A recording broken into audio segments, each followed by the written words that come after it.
શ્રી કૃષ્ણ મિત્રો, સ્વાગત છે તમારું મારી યુટ્યુબ ચેનલ શ્રી હરિદર્શનમાં।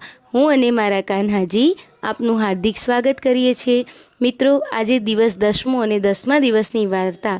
5 શેર દાણા અને 25 શેર કાંકરા। એક ગામમાં 2 પડોસણો રહે, એક સુતારણ અને એક સોનારણ।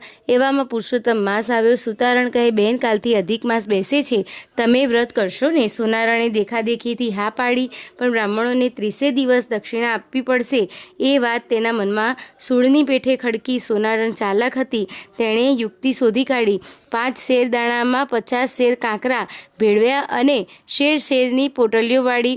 અને સુતારણ અને સોનારણ હંમેશા નદીએ જાય, નાય ધોવે, ખેતર ખેડી, કથાગોળની કથા વાર્તા સાંભળે અને બ્રાહ્મણની આગળ દાણા મૂકે।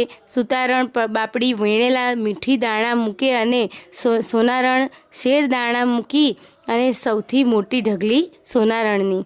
ભગવાન અને લક્ષ્મીજી બેઠા હતા। લક્ષ્મીજી બોલ્યા, ભગવાન, એક બાઈના દાણા આવે છે, તેમાં કાંકરા ખૂબ હોય છે, દાણામાંથી કાંકરા વીણું કે કાંકરામાંથી દાણા એ સમજાતું નથી, મારી તો આંખો દુખી ગઈ। ભગવાને કહ્યું, જેની ભાવના આપે તે ગ્રહણ કરો, કરવું જ પડે ને। બધા દિવસ સુતારણ મુઠ્ઠી દાણા મહારાજ પાસે મૂકતી ગઈ અને સોનારણ શેર।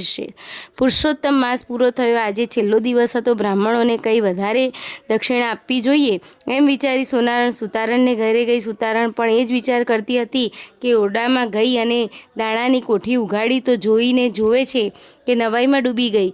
તેના આશ્ચર્યનો પાર ન રહ્યો। આખી કોઠી મોતીના દાણાથી ભરેલી હતી। એટલામાં સોનારણ આવી એટલે પૂછ્યું, બેન, આજે શું મૂકીશું? સુતારણ કહે, બેન, ભગવાન પુરુષોત્તમ રાયની કૃપાથી મારા ઘરમાં તો કંઈ ખામી નથી, હું તો મહારાજને રાજી થશે તેટલું આપીશ, તું પણ તારા ઘરમાં જઈને જોને।